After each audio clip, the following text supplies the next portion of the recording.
హృదయపూర్వక వందనాలు. అందరికీ ప్రైజ్ ది లార్డ్. అందరికీ వందనాలండి. అందరు బాగున్నారమ్మా? అందరు బాగున్నారండి? హలో, చేయలో పడేలాగా హల్లెలూయా. సంతోషంగా లేరు మీ ముఖాలు, ఏదో పోగొట్టుకున్నట్లుగా ఉండకండి ఎప్పుడు కూడా. హల్లెలూయా. దేవుడు మనందరినీ కూడా సకల సమృద్ధితో, ఆరోగ్యముతో, ఆనందంతో నింపును గాక. హల్లెలూయా. ఒకసారి పక్కన వారిని చూడండి, వచ్చాడు ఈ పక్కన సహోదరుడు. హలో బ్రదర్, హాయ్ పలకరించి. అభి వచ్చాడా? సి అభి, అభి బయట. హల్లెలూయా. మంచిది, దేవునికి మహిమ కలుగును గాక. మంచిదండి. ఇదేమో దేవుని వాక్యాన్ని త్వరగా ధ్యానం చేసుకుందాం. ఎఫెసీ రాసిన పత్రిక 4వ అధ్యాయం 22 నుంచి 24వ వచనం వరకు ఎవరైనా ఒకరు స్పష్టంగా. కావున మునుపటి ప్రవర్తన విషయంలోనైతే మోసకరమైన దురాశల వలన చెడిపోవు మీ ప్రాచీన స్వభావమును వదులుకొని నూతన పరచబడిన వారి నీతియు యథార్థమైన భక్తియు గలవారై దేవుని పోలికగా సృష్టింపబడిన నవీన స్వభావమును ధరించుకొనవలెను. దేవునికి స్తోత్రం కలుగును గాక. హల్లెలూయా. అపోస్తలుడైన పౌలు గారు ఎఫెసీ సంఘానికి 7 నడతల గురించి చెప్పాడనే విషయం గురించి పోయిన వారం మీకు చెప్పాను. పోయిన వారం ఎన్ని మాటలు చెప్పానండి? 2 విషయాలు మాత్రమే నేను పోయిన ఆదివారము మాట్లాడడం జరిగింది. ఒకటేంటి, సక్రియలు అనే నడవాలని చెప్పాను. రెండవది వ్యక్తిగత జీవితంలో మన నడక ఏ విధంగా ఉందో జ్ఞాపకం చేశాను. ఈరోజు ఆత్మీయమైన నడక. చాలాసార్లు ఏమనుకుంటారంటే ఆత్మీయ జీవితంలో ఇక నా అంత గొప్పోడే లేడు అనుకుంటారు చాలా మంది. నా అంత గొప్ప వ్యక్తి ఈ లోకంలో లేడు, నేను చేయలేని ప్రార్థన అంటూ లేదు, భక్తి విషయంలో నన్ను ఎవరు కూడా తీసిపోలేరు అనుకుంటారు చాలా మంది. కానీ సీనియారిటీ కాదు మనం ఎప్పుడు కూడా చూడాల్సింది. ఆత్మీయ జీవితంలో ప్రతి దినము కూడా మనం ఏం చేయాలంటే, ఒక ఇల్లు నిర్మాణము చేయాలన్నప్పుడు ఆ గోడ ఎత్తు పెరుగుతున్న కొద్దీ ఆ యొక్క మేస్త్రి గారు ఏం చేస్తారు చెప్పండి? తూకం వేస్తాడు. గోడను కోలమానంతో ఏం చేస్తాడంటే కొలత వేస్తూ ఉంటాడు అనమాట. పైకి పోతున్న కొద్దీ గోడ నిటారుగా వంకర లేకుండా చక్కగా అది వస్తుందా లేదా అని చెప్పి ఏం చేస్తాడంటే తూకం వేస్తూ ఉంటాడు అనమాట. ఒక ఇటుకు ఒక దారం కట్టి దాన్ని ఏం చేస్తాడు, తూకం వేసుకుంటూ పైకి వెళ్తున్న కొద్ది కూడా కోలమానంతో, కొలబద్దతో, మూలబద్దతో ఏం చేస్తాడంటే లెక్కలు వేసుకుంటూ సరైన రీతిలో ఆ గోడ ఏం చేస్తాడు మేస్త్రి గారు నిర్మాణం చేస్తూ ఉంటాడు అన్నమాట. పరిశుద్ధాత్మ దేవుడు కూడా జ్ఞాపకం చేస్తున్న మాట ఏంటంటే, కావున మునుపటి ప్రవర్తన విషయంలోనైతే మోసకరమైన దురాశల వలన చెడిపోవు మీ ప్రాచీన స్వభావం ఏం చేయాలి? హల్లెలూయా. వినండి జాగ్రత్తగా దేవుని మాటలు, మీతోనే మాట్లాడుతూ ఉన్నాడు. ఆత్మీయమైన జీవితంలో ఈ రోజు మీ నడక ఏ విధంగా ఉందో ఏం చేయాలి? పరిశీలన చేసుకోవాలి. సోమేశు వెనకాల, సోమేశు మాట్లాడగలను. అర్థమవుతుందా? ఆత్మీయ జీవితంలో ఈసారి ఎవరైనా మాట్లాడితే మాత్రం పేరు పెట్టే చెప్తారండి. అర్థమవుతుందా? వాక్యం అంటే అసలు మీకు భయం లేకుండా పోతాము. అర్థమవుతుందా? జాగ్రత్తగా వినాలి. మాట్లాడుకుంటే బయటికి వెళ్ళిపోండి. మాట్లాడుకునే వాళ్ళు ఎవరైనా ఉంటే మాత్రం బయటికి వెళ్ళిపోయి మాట్లాడుకోండి, ఓకేనా? ఇక్కడ మాట్లాడితే మాత్రం అసలు ఊరుకోండి. జాగ్రత్తగా మాటలు వినండి. ఇవి చాలా మీకు శ్రేష్టకరమైనవి. ఎందుకు వస్తున్నాం మనం ఆరాధనకి? 6 దినాలు కష్టపడి 7వ దినము పరిశుద్ధమైన ఆలయంలో ఎందుకు గడపడానికి వచ్చాం? ఎందుకంటే చెప్పండి, ఈ జరగబోయే వారం అంతా కూడా నువ్వు ఏ విధంగా నడిపించబడాలో, ఏ విధంగా నీ కుటుంబము నడిపించుకోవాలో నీకు పరిశుద్ధాత్మ దేవుడు దేవుని వాక్యం ద్వారా దేవుడికి ఏం చేస్తాడు? కొన్ని ఆలోచనలు ఇస్తాడు, ఒక నూతనమైన మార్గాలు తెలుస్తాడు. నీ జీవితంలో ఉన్న ప్రతి చీకటిని పరిశుద్ధాత్మ దేవుడు ఈ మందిరంలో నువ్వు చేస్తున్న ఆరాధన ద్వారా ఈ సమయాన్ని బట్టి, దేవుడికి ఇచ్చే ఈ సమయాన్ని బట్టి ఆయన మాటలను ఏం చేస్తాయంటే బలపరుస్తాయి. అంతేనా కదా? హల్లెలూయా. ఏం చెప్తున్నాడండి? అంధకార సంబంధులుగా ఉండక నూతనమైన నడక మనకు అవసరం. ఎందుకంటే ఒకప్పుడు ఇదే అంధకారంలో మనం జీవించాం. మునుపటి ప్రవర్తన వలన అయితే మోసకరమైన దురాలోచనతో మన మనసంతా కూడా ఏమైపోయింది? చెడిపోయింది, పాడైపోయింది. ఈ పాడైపోయిన చెడిపోయిన మన జీవితాన్ని వెలిగించడానికి యేసుక్రీస్తు ప్రభువారు ఈ లోకానికి వచ్చాడు. మన మీద రావాల్సిన శిక్ష అంతా కూడా ఆయన భుజాల మీద వేసుకుని మనల్ని తన పోలికలో, తన స్వరూపంలో ఆయన మనల్ని మార్చుకున్నాడు. అసలు ఆయన చేసిన త్యాగం కానీ, ఆయన చేసిన కార్యం కానీ మీరు ఆలోచన చేస్తే అది చాలా గొప్పదండి. దానికి మనం విలువ కట్టలేం. దానికి ఎంత విలువ చెల్లించినా కూడా మనం ఆయన రుణమును తీర్చలేం. అందుకే అంటున్నాడు, మునుపు మీరు ఏ ప్రవర్తన అయితే కలిగి ఉన్నారో, ఏ అంధకార సంబంధమైన విషయాల్లో మీరు నడిచారో, ఇప్పుడు మీరు అలాగా ఉండకూడదు అని అంటున్నాడు. ఎందుకనంటే ఎఫెసీ సంఘము అలాంటి స్థితిలో ఉంది. చెడిపోయిన వారిగా ఉన్నారు, పాడైపోయిన స్థితిలో వారు జీవిస్తూ ఉన్నారు. అంధకారమైన సంబంధమైన విషయాల్లో వారు చిక్కుకొని ఉన్నారు కనుక పౌలు భక్తుడు ఏం చేస్తున్నాడంటే మనకి జ్ఞాపకం చేస్తున్నాడు, మీరు అలాగా ఉండకూడదు. యాకోబు పత్రిక 1వ అధ్యాయం 26వ వచనం చదివితే ఎందుకు మన ఆత్మీయ నడకను మనం ఎందుకు నడవలేకపోతున్నాం అక్కడ జ్ఞాపకం చేస్తున్నాడు. ఒకసారి చూద్దాం. ఎవడైనను నోటికి కళ్ళము పెట్టుకొనక తన హృదయంలో మోసపరచుకొనుచు భక్తి గలవాడు అని అనుకున్న ఎడల ఏంటండి? ఎందుకని నువ్వు ఆత్మీయ జీవితంలో నీ నడక వెనకబడిపోతుందంటే నీ నోటికి ఏమీ లేదు. ఇప్పుడు 2 కాళ్ళు ఉన్నాయండి. ఈ 2 కాళ్ళ అడుగులు ఒకేసారి వేస్తేనే నువ్వు ముందుకి సాగగలవు. ఒక అడుగు వెనకాల ఒక అడుగు ముందుకు వెళ్ళింది అనుకోండి, నువ్వు ఎంత మాత్రం కూడా ముందుకి సాగలే.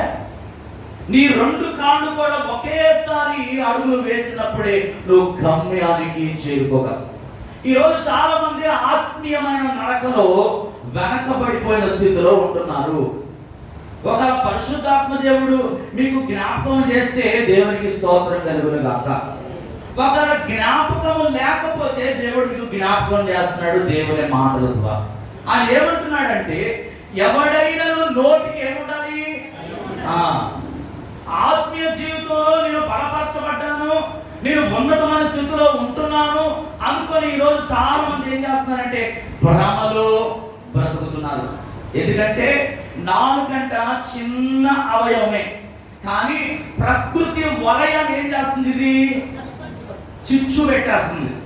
ఇక్కడ మాటలు, అక్కడ మాటలు, అక్కడ మాటలు, ఇక్కడ మాటలు, ఏమొస్తుందో నాకు తెలియదు. కానీ ఒకటి మాత్రం గుర్తు పెట్టుకోండి, నీవు మాట్లాడే ప్రతి మాట కూడా ఎవరు వింటున్నారు?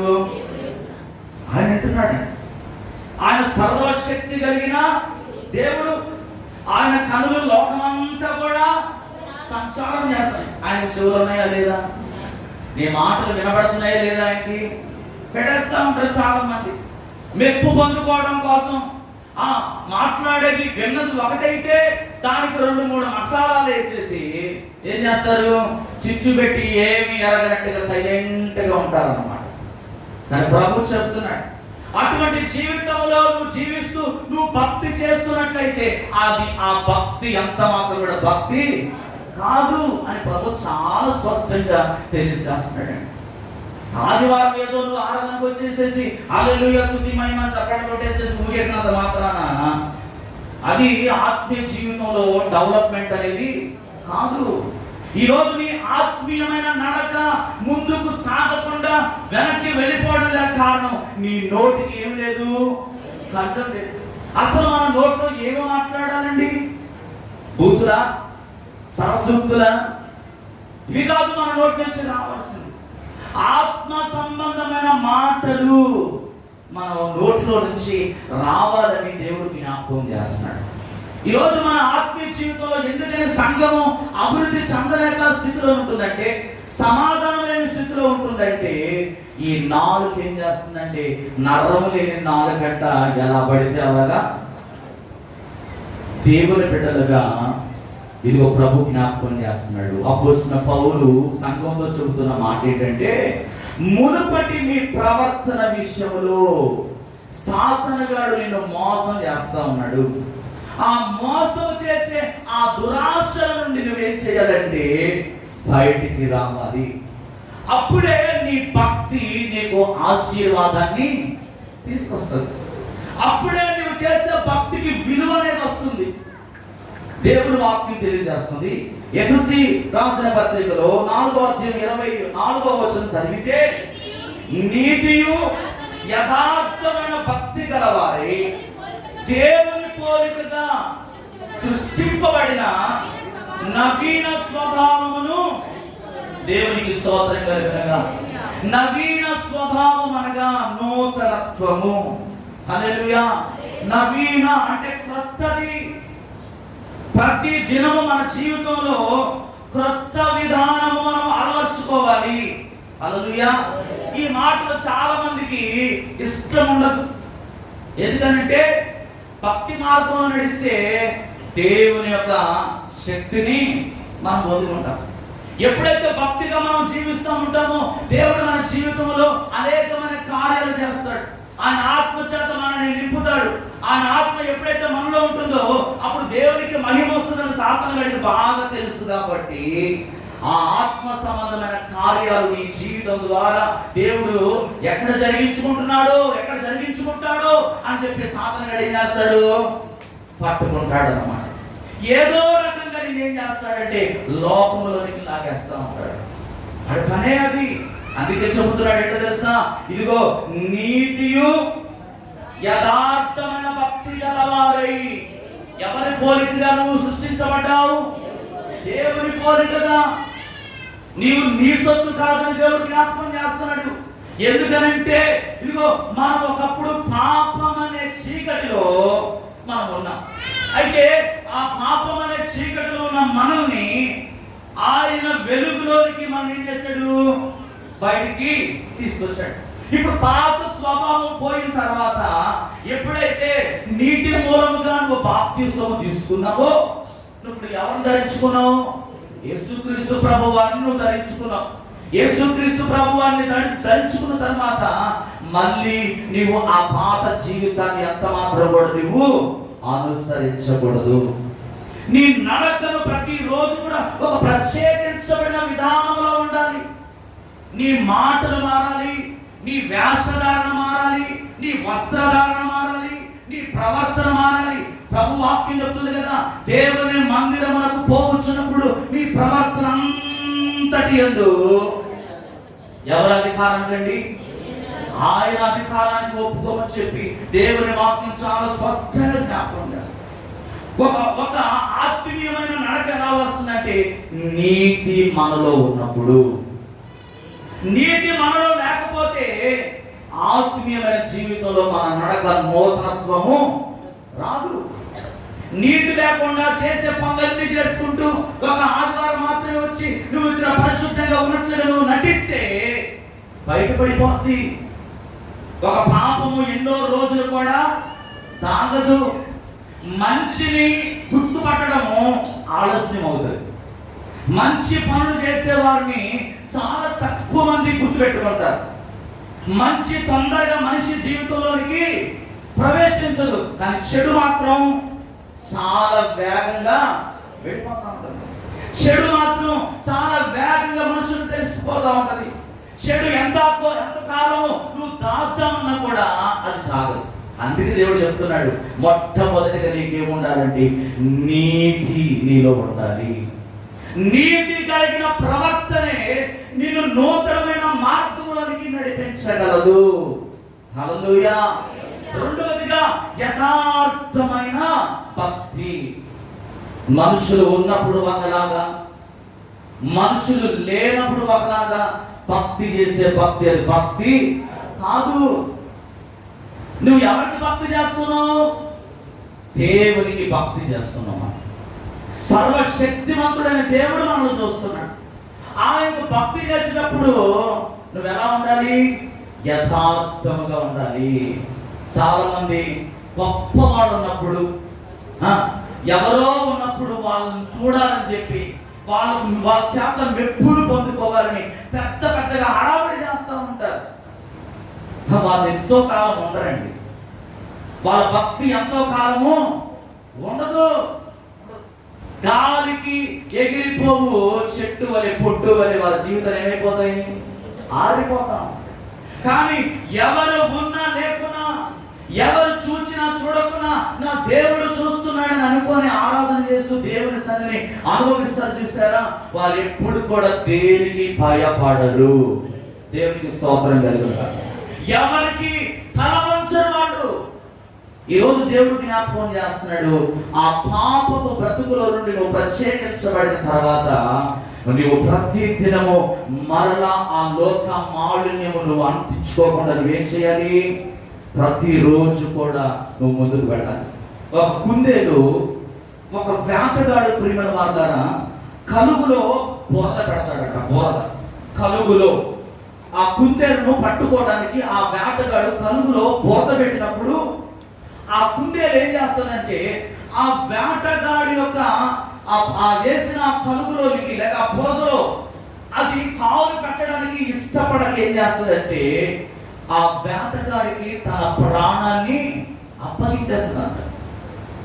ఆ బురదలో అంటించుకోవడానికి ఇష్టపడక ఆ కలుగులో అది దాగుకోవడానికి వెళుతున్నప్పుడు ఆ కలుగులో ఆ బురద దగ్గర తన కాలును మోపడానికి ఇష్టపడక ఏం చేస్తుందంటే ఆ వేటగాడికి తన ప్రాణాన్ని తన ప్రాణంలో కోల్పోవడానికి ఇష్టపడతదేమో కానీ అతనికి ఆ బురదలో మాత్రం కాలు పెట్టడానికి ఇష్టపడతాడు. ఈరోజు పాపము అనే గుచ్చు సాతానుగాడు నీ ముందు పెట్టినప్పుడు నువ్వేం చేయాలి? దాని నుంచి తప్పించుకోవడానికి దేవుడు నీకు అనుగ్రహించిన మార్గంలో నువ్వేం చేయాలి? ప్రయాణం చేయడానికి ఇష్టపడాలి. ప్రాణం ఎంత విలువైందో ఒక్కసారి జ్ఞాపకం చేసుకో. బురద లోకానికి సాదృశ్యంగా ఉందండి. ఆ బురదలో కాలు మోపడం లేదు అంటే పాపంలో ఉండడానికి కుందేలు ఇష్టపడటం లేదు, కానీ ప్రాణాన్ని ఏం చేస్తుంది? అప్పగించేస్తుంది. ఈరోజు లోకం అంతటి కొరకు, మానవుని కొరకు యేసుక్రీస్తు ప్రభువారు తన ప్రాణాన్ని అప్పగించాడు. ఎందుకంటే నిన్ను నిత్య జీవములోనికి నడిపించాడు. యోబు గ్రంథము 29వ అధ్యాయము 14వ వచనం చదివితే, యోబు గ్రంథము 29వ అధ్యాయము 14వ వచనం.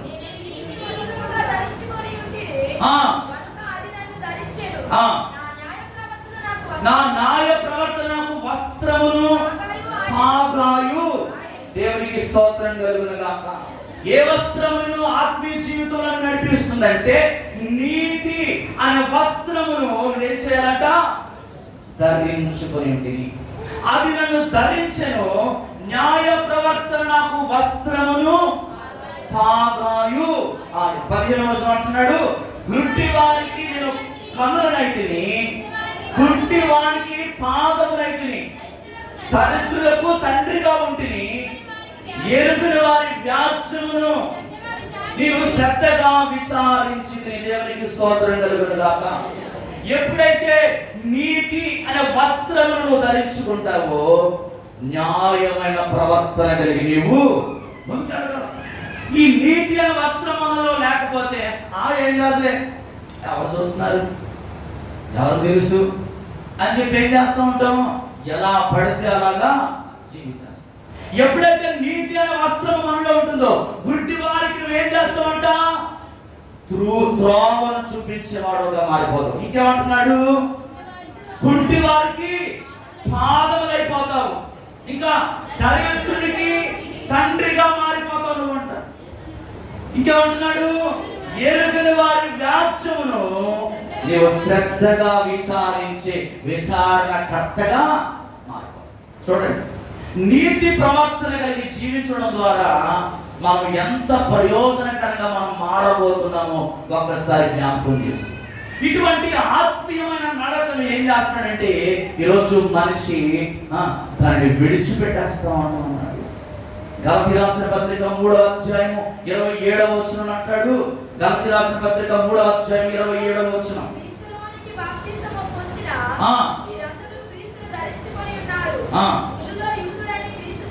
ఇందులో యూదుడని గ్రీసు దేశస్థుడని దాసుడని స్వతంత్రుడని లేదు, యేసుక్రీస్తునందు మీరందరూ దేవునికి స్తోత్రం కలుగునుగాక. యేసుక్రీస్తులో నువ్వు రక్షించబడిన తర్వాత నీకు ఏముండకూడదు? పేదాలు ఉండకూడదు. ఆడు తెల్లోడా, నల్లోడా, కర్రోడా, ఎర్రోడా, పుట్టోడా, పొడుగోడా ఇవి కాదు చూడాల్సింది. పాప సంబంధమైన వాటిని కాదు చూడాల్సింది. ఇతడు ఆత్మీయమైన వ్యక్త కాదా? ఇతడు ప్రార్థనా పరుడా కాదా? ఇతడు దేవుని ఎడల భయభక్తులు కలిగిన వ్యక్త కాదా? పరిచర్య చేసే అనుభవం ఈ వ్యక్తికి ఉందా లేదా? ఈ కుటుంబం ఆత్మీయమైన కుటుంబమా కాదా? ఇవి చూడాలి నువ్వు. కానీ ఈరోజు ఏం చూస్తున్నారు మనుషులు? స్టాటస్ చూస్తూ ఉన్నారు. వాడి జీవితం ఎంత దుర్భరమైనగా ఉన్నా, కప్పు కొట్టేస్తున్నా, ఆత్మీయ జీవితంలో అభివృద్ధి లేకపోయినా, ప్రార్థన జీవితం లేకపోయినా, వాక్య ధ్యానం లేకపోయినా ఏం కావాలండి? వాడు డబ్బు ఉన్నవాడా కాదా? వాడు పలుకుబడి ఉందా లేదా? వాడు గొప్పోడా కాదా? నాకేమైనా చేస్తాడా చేయడా? ఇవి చూస్తున్నారు అన్నమాట. శరీర సంబంధమైన వాటిని మాత్రమే వెతుకుతున్నారు, కానీ ఆత్మ సంబంధమైన వాటిని వెతకలేని స్థితిలో ఉంటున్నారు. అందుకే గలతీలో పౌలు గారి జ్ఞాపకం చేస్తున్నాడు. ఏమంటున్నాడు? క్రీస్తులోనికి బాప్తిస్మం పొందిన మీరందరూ ఎవరు ధరించుకోవాలి? క్రీస్తును ధరించుకున్న వారంగా మనం ఉండాలి. ఇంకేమంటున్నాడు? దాసుడని స్వతంత్రుడని లేడు, పురుషుడని స్త్రీ అని క్రీస్తునందు మీరందరూ కూడా ఎలా ఉండాలి? బ్రదర్, సిస్టర్, హల్లెలూయా. ఆత్మీయమైన వాతావరణం సంఘంలో కలుగునుగాక. ఎప్పుడో తెలుసా? నీ ప్రాచీన స్వభావాన్ని నువ్వు విడిచిపెట్టినప్పుడు, నీ పాత జీవితాన్ని విడిచిపెడితేనే ఈ నూతన నవీన స్వభావం అనేది నువ్వు ధరించుకోగలవు. పాతది పోకుండా కొత్త ధనం అనేది ఎప్పుడు కూడా రాదు. మొట్టమొదటిగా మనం ఏం చేయాలంటే, మీరు ఎలాగైతే రోజు తినే తిండి ఎలాగైతే తినరో, వారానికి ఒక కొత్త ఐటమ్ ఏం చేస్తారు? తింటారు. ఈరోజు చికెన్ బిర్యానీ తింటే రేపు వచ్చే ఆదివారం మటన్ బిర్యానీ తింటారు. వారం ఒకే కూర మీ అమ్మ వండిదనుకోండి, ఏం చేస్తాం? రోజు ఇదే కూర అని చెప్పి తిడతావా అంటే చూడండి, ఈ రోజు ఉదయకాలం తిన్న ఆహారం సాయంత్రం మళ్ళా బహిర్భూమికి వెళ్ళిపోతున్న దాన్ని విషయంలో నువ్వు ఎంతో శ్రద్ధ చూపిస్తున్నావు. అవునా కదా? 24 గంటల్లో నువ్వు తిన్న ఆహారం అరిగిపోయి బహిర్భూమికి వెళ్ళకపోతే ఆ ఆహారం, ఆ చెడు పదార్థం నీ అవయవాన్ని ఏం చేస్తుంది? పాడు చేసేస్తుంది. 24 గంటలు ఏం చేయాలి? బయటికి పోవాలి. ఒకసారి గాలి పీల్చిన తర్వాత ఒక్క నిమిషంలో ఆ గాలి బయటికి వెళ్ళిపోవాలి. ఇవన్నీ కూడా చాలా సర్వసాధారణమైన విషయాలు. ఈరోజు శారీరకమైన విషయంలో నువ్వు ఎంత శ్రద్ధ కలిగి ఉంటున్నావో, ఆత్మీయమైన నడక విషయంలో కూడా నువ్వు ఏం చేయాలి? యేసుక్రీస్తును పోలిన వాడవుగా ఉండాలి. దేవునికి స్తోత్రం కలుగును. సంఘంలో ఎప్పుడు కూడా భేదాభిప్రాయాలు ఉండకూడదు. భేదాభిప్రాయాలు ఎలా వస్తాయంటే, నోటికి కళ్ళము లేకపోతే సంఘంలో ఏమవుతాయి? భేదాలు వస్తాయి, ఐక్యత ఉండదు, సమాధానం ఉండదు. సమాధానం లేని చోట దేవుడు ఉన్నాడు. అందుకే అంటున్నాడు, మీరు బాప్తిస్మం పొందిన తర్వాత మీరు ఎలా ఉండాలంటున్నాడు? క్రీస్తును ధరించుకోవాలి. రెండవ విషయం జ్ఞాపకం చేస్తున్నాడు. ఎఫెసీ పత్రిక 5వ అధ్యాయం 1వ వచనము, కావున మీరు ప్రియులైన పిల్లల వలె దేవుని పోలి నడుచుకుని. చాలండి. ఏమంటున్నాడండి? కావున మీరు ప్రియులైన పిల్లల వలె దేవుని పోలి నడుచుకోవాలి. ఈ ఎఫెసీ పత్రిక 3వ అధ్యాయం నుండి మొదలు పెడితే 5వ అధ్యాయం వరకు పరిశుద్ధులకు తగిన లక్షణాలు ఎలాంటివో వాటిని గురించి అపోస్తలుడైన పౌలు చాలా వివరంగా మాట్లాడుతూ ఉన్నాడండి. ఎందుకనంటే చెడు పనులను చేయరాదని యేసయ్య మనల్ని ప్రేమించి మనలను సువాసనగా ఉండుటకు మన కొరకు తన్ను తాను దేవునికి అర్పణగాను బలిగాను అప్పగించుకున్నాడు కనుక ఆయన చేసిన ఆ గొప్ప త్యాగానికి ప్రతిఫలముగా మనమేమి ఆయనకు తిరిగి ఇవ్వలేము కానీ ఆ త్యాగమును గుర్తించి ఆయనకు మనం ఇస్తులుగా మహిమార్థముగా ప్రేమ కలిగి మనం ఏం చేయాలని చెప్తున్నాడు పౌలు గారు? నడుచుకోవాలి. ఎలా నడవాలంట? ప్రియులైన పిల్లల వలె. చిన్నపిల్లలు చూడండి, వాడు అప్పటికప్పుడే కొట్టేసుకుంటారు, వెంటనే భుజాల మీద చేయి వేసుకొని చక్కగా సంతోషంగా ఏం చేస్తారు? తిరుగుతూ ఉంటారు. కానీ ఎవరికైనా సమాధానం ఉండదంటే పెద్దవారికి అస్సలు సమాధానమే ఉండదు. దేవుడు అంటున్నాడు కదా, మీరు ప్రియులైన పిల్లల వలె మారిపోవాలి. దేవునికి మనము మన నడక ప్రీతికరంగా ఉండాలి. ప్రభు అంటున్నాడు కదా, ఒక ప్రత్యేకమైన విధానములో దేవుడు మనల్ని ప్రత్యేకపరచుకున్నాడు పరిశుద్ధులుగా మనం ఉండడానికి. ఆ పరిశుద్ధత మనలో రావాలంటే మనము దేవునికి ఇష్టలుగా ప్రేమ కలిగి మనం ఏం చేయాలి? నడవాలని దేవుడు జ్ఞాపకం చేస్తాడు. యోహాను సువార్త 1వ అధ్యాయం 12వ వచనం చదివితే, తను ఎందరూ అంగీకరించుదురో వారందరికీ అనగా తన నామమున విశ్వాసం ఉంచిన వారికి దేవుని పిల్లలగుటకు దేవునికి మహిమ కలుగునుగాక.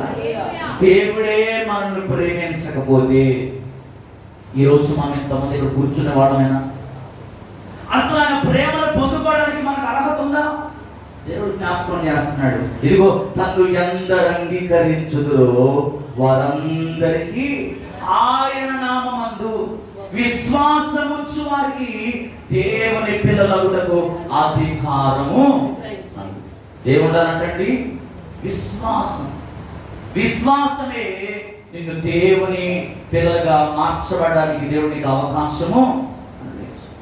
నేను మిమ్మల్ని ప్రేమించిన ప్రకారం మీరు ఒకరినొకరు ఏం చేయాలంటున్నాడు? ప్రేమించుకోవాలంట. సంఘము ఎప్పుడైతే ఈ ప్రేమ అనే బంధము చేత బంధించబడదో సాతానుగాడు ఆ సంఘాన్ని ఏం చేయడు? కదిలించలేడు. ఎలాంటి గాలి వానలు వచ్చినా, ఎటువంటి తుఫాన్లు వచ్చినా, ఎటువంటి అలలు వచ్చి నువ్వు విసిరి కొట్టినప్పటికీ కూడా నువ్వు ఎంత మాత్రం కూడా కదలవు. ఎందుకంటే ప్రేమ అన్నిటిని కూడా సహిస్తుంది. ప్రేమ ఎప్పుడు కూడా అమర్యాదగా నడుచుకోదు, డంబముగా ప్రవర్తించదు. ప్రేమలో ఏముంటుందంటే ఓర్పు ఉంటుంది, సహనం ఉంటుంది. దేవునికి మనము ప్రియులైన పిల్లలుగా మారాలంటే దేవుని యందు మనకు విశ్వాసం ఉండాలి. విశ్వాసం లేకుండా నువ్వు దేవునికి ఇష్టడై ఉండుట అసాధ్యమని దేవుని లేఖనం తెలియజేస్తుంది. 1 పేతురు 1వ అధ్యాయం 15-16 చదివితే, కాగా మీరు విధేయులకు పిల్లలై మీ పూర్వపు అజ్ఞాన దశలో మీకుండిన ఆశలను అనుసరించి ప్రవర్తింపక మిమ్మల్ని పిలిచిన వాడు పరిశుద్ధుడైన ప్రకారము మీరు సమస్త ప్రవర్తన యందు దేవునికి స్తోత్రం కలుగును గాక. ఏం విడిచిపెట్టాలి? అజ్ఞానమును విడిచిపెట్టాలి. భక్తుడైన సొలొమోను గారు అంటున్నాడు కదా, ఇదిగో నా నా నా తండ్రి నా తండ్రి ఏదైతే రాజ్యమును పరిపాలించాడో ఆ రాజ్యమును నీవు నాకు అనుగ్రహించి ఉన్నావు కనుక ఇదిగో ఈ రాజ్యంలో ప్రజలను నడిపించుటకు నాకేమీ లేదు, జ్ఞానము లేదు. నేను నోటి మాంద్యము గలవాడను, నేను నత్తి పెదవులు గలవాడని మోషే అన్నాడు. అయితే ప్రభువు ఏం చెప్పాడు తెలుసా? నీ నోటికి నేను తోడై ఉంటాను, నీవు పలకవలసిన మాటలను నేను నీకు నేర్పుదును అని చెప్తున్నాడు దేవుడు. ఈరోజు ప్రభు చెబుతున్న మాట ఏంటంటే, విధేయులకు పిల్లలై మీ పూర్వపు అజ్ఞాన దశలో మీకుండిన ఆశలన్నింటిని ఏం చేయాలి? ప్రవర్తించకూడదు, విడిచిపెట్టాలి. ఆత్మీయ జీవితంలో నిన్ను దూరం చేసే ప్రతి చెడును అంతటిని కూడా, అన్య ఆచారాలు, ప్రతి విధమైన అపవిత్రమైన వాటన్నిటిని కూడా నువ్వేం చేయాలి? విడిచిపెట్టి మిమ్మల్ని పిలిచిన వాడు పరిశుద్ధుడు గనుక నీవు కూడా ప్రతి ప్రవర్తన విషయం ఏం చేయాలి? పరిశుద్ధంగా ఉండాలి. ఆలయంలో ఉన్నప్పుడు ఎంత పరిశుద్ధంగా ఉంటున్నావో బయటికి వెళ్ళిన తర్వాత కూడా లోకం నిన్ను గమనిస్తా ఉంది. అనేక మంది నిన్ను చూస్తూ ఉన్నారు, అనేక మంది నీ ప్రవర్తన కనిపెడతా ఉన్నారు, అనేక మంది నీ అడుగులను చూస్తా ఉన్నారు. నువ్వు ఎక్కడికి నడుస్తున్నావు, ఎక్కడ వెళుతున్నావు, ఎక్కడ కూర్చున్నావు, ఏం మాట్లాడుతున్నావు, ప్రతిదీ కూడా నీకు తెలియకుండా ప్రతి ఒక్కరిని గమనిస్తున్నారు. కనుక నీ ప్రవర్తన అంతా కూడా ఎలా కాపాడుకోవాలి? పరిశుద్ధంగా కాపాడుకో. ఎందుకంటే నీ బయట ప్రవర్తన బట్టి అనేక మంది దేవుని దగ్గరికి రాగలరు. బయట నీ భాష సరిగా లేకుండా, నీ ప్రవర్తన సరిగా లేకుండా, నీ వేషధారణ సరిగా లేకుండా నువ్వు ఆలయంలో మాత్రమే పరిశుద్ధంగా జీవిస్తే నువ్వు ఎప్పుడు కూడా ఆత్మీయంగా ఎదగలేవు. దేవునికి స్తోత్రం కలుగుతుంది. ఈరోజు అంటున్నాడు, ప్రియులైన దేవుని పిల్లలై మీరు పోలి. యోహాను సువార్త 15వ అధ్యాయం 12వ వచనం అంటాడు. యోహాను సువార్త 15వ అధ్యాయం 12వ వచనం, నేను నిన్ను ప్రేమించిన ప్రకారం నా ఆజ్ఞ. దేవునికి స్తోత్రం కలుగుతుంది. చాలు. ఏమంటున్నాడండి? నేను నిన్ను ప్రేమించిన ప్రకారము మీరు ఒకరినొకరు ఏం చేయమంటున్నాడు? కొట్టుకోమంటున్నాడా? తిట్టుకోమంటున్నాడా? గుద్దులాడుకోమంటున్నాడా? కాదు. ఏం చెప్తున్నాడండి? సంఘానికి ఏముండాలంట? ప్రేమ ఉండాలి. మీరు ఒకరినొకరు ప్రేమించుకున్నప్పుడు పేతురు గారు అంటున్నారు 1:22, మీరు సత్యములకు విధేయులకు చేత మీ మనసును పవిత్రపరచుకున్న వారండి ఒకరినొకరు హృదయపూర్వకంగా మిక్కటముగా ప్రేమించుకుని. దేవునికి స్తోత్రం కలుగునుగా. ఈ లోకములో నువ్వు ఉన్నంత కాలం ప్రేమ కలిగి దేవుని పోలి నువ్వేం చేయాలి? నడుచుకోవాలి. ఈ ప్రేమ ఎప్పుడైతే మనలో ఉంటుందో అప్పుడే మనం దేవుని పోలి నడవాలి. ప్రేమ లేకుండా మనం దేవునిలో ఎంతకాలం కూడా మనం నిలబడలేమండి. దేవుడు సత్యములకు విధేయులవ్వాలి. ఈరోజు సత్య వాక్యానికి ఈరోజు సంఘం ఏం చేస్తుందంటే విధేయత చూపించలేదు. ప్రేమ ఉంటే లోబడలే వారు అక్కడ ఉంటారు. ప్రేమ ఉన్న చోట లోబడడం అనేది ఉంటుంది. ఎప్పుడైతే ప్రేమ ఉండదో అక్కడ లోబడే తత్వం అనేది ఉండదు. అందుకే దేవుడు అంటున్నాడు కదా, మీరు సత్యములకు విధేయులవ్వాలి, మీ మనస్సును మీరు ఏం చేయాలి? పవిత్రపరుచుకోవాలని దేవుడు జ్ఞాపకం చేస్తున్నాడు. ఈరోజు ఈ సత్యవాక్యాన్ని నువ్వు త్రోసి వేసేవాడుగా ఎంత మాత్రం కూడా ఉండవా? రెండవదిగా అంటున్నాడు కదా, 5వ అధ్యాయం 8 నుండి 10 వచనాలు చదివితే ఎఫెసీ పత్రిక 5వ అధ్యాయం 8 నుంచి 10 వచనాలు, 5:8 నుంచి 10 వచనాలు. ఇప్పుడైతే ప్రభువునందు వెలుగై ఉన్నారు. వెలుగు ఫలము సమస్త విధములైన మంచితనమును, నీతి, సత్యమును వాటిలో కనబరుచుచున్నది కనుక దాన్ని పరీక్షించుచు వెలుగు సంబంధుల వలె నడుచుకొని. దేవునికి స్తోత్రం కలుగునుగాక. పూర్వమందు మీరు చీకటిలో ఉన్నారు, ఇప్పుడైతే ప్రభువునందు ఎంతమంది వెలుగై ఉన్నారు చెప్పండి? ఎంతమంది దేవునిలో వెలుగై ఉన్నారు? లేదా మీరు? దేవునికి ఇష్టం ఏంటంటే చీకటి. మనం ఒకప్పుడు చీకటిలో ఉన్నాం, చీకటి పనులు చేసాం, చీకటి కార్యాలు చేసాం. మరలా మనం ఎందులో కలపడదు? చీకటిలో పడకూడదు. దీపస్తంభం మీద దీపం ఉన్నప్పుడే ఆ ఇంటి అంతటికి ఏ విధంగా అయితే వెలిగిస్తుందో, ఈరోజు ఒక క్రైస్తవుడిగా నువ్వు ఎలా ఉండాలండి? అనేకులను వెలిగించేవాడుగా ఉండాలని దేవుడు జ్ఞాపకం చేస్తున్నాడు. మనం వెలుగు సంబంధులం.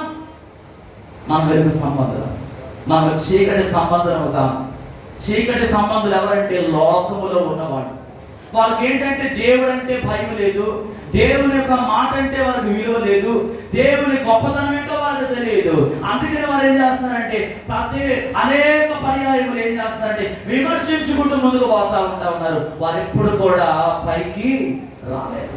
కానీ ఈరోజు ఆ చీకటిలో నుండి తన గుణాతిశయములను ప్రచురించడానికి ఆయన వెలుగులోనికి నడిపించినాడు.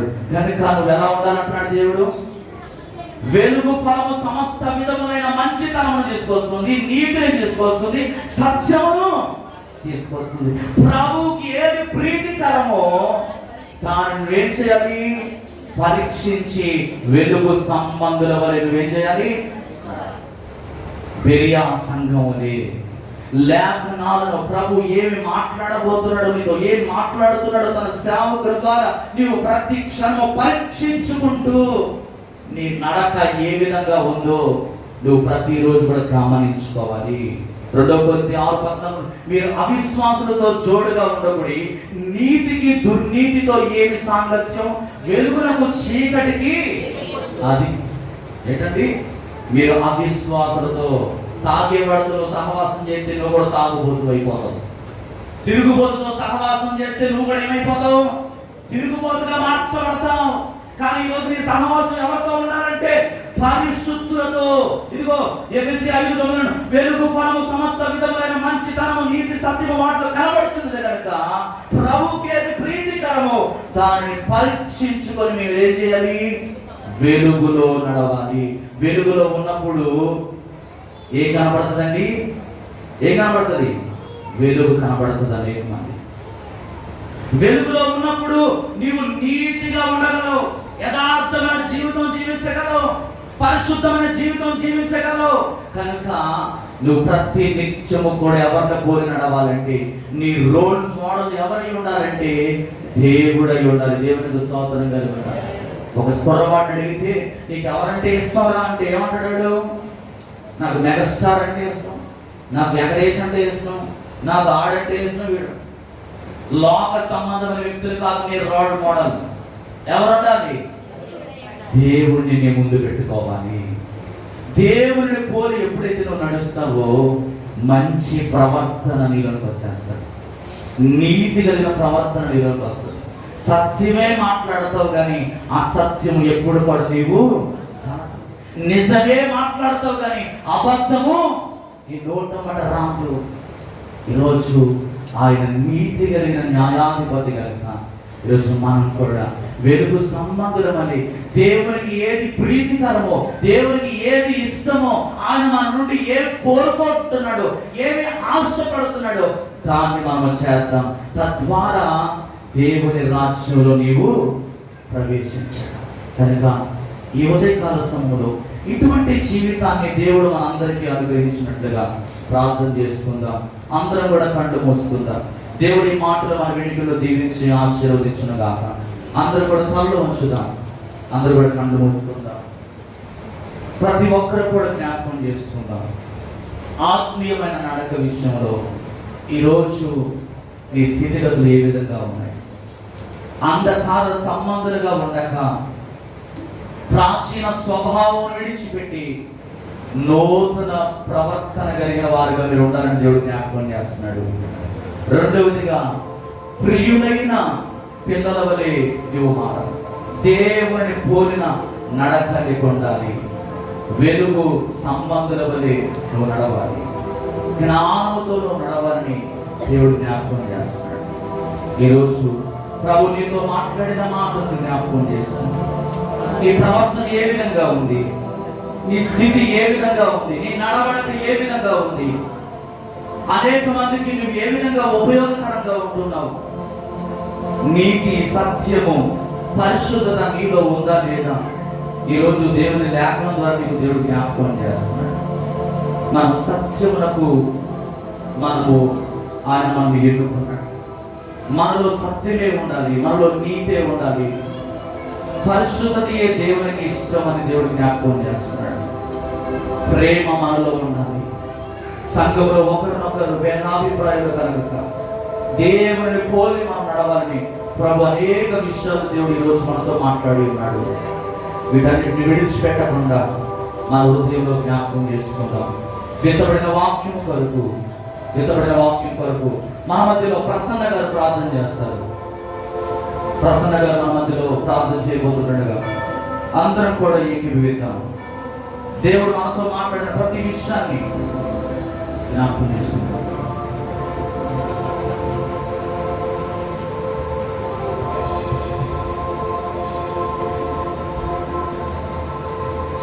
ప్రేమగా మా తండ్రి మీ నామం లెక్కన చూడాలి వందనాలు వందనాలు దేవాలని తండ్రి మరొకసారి తండ్రి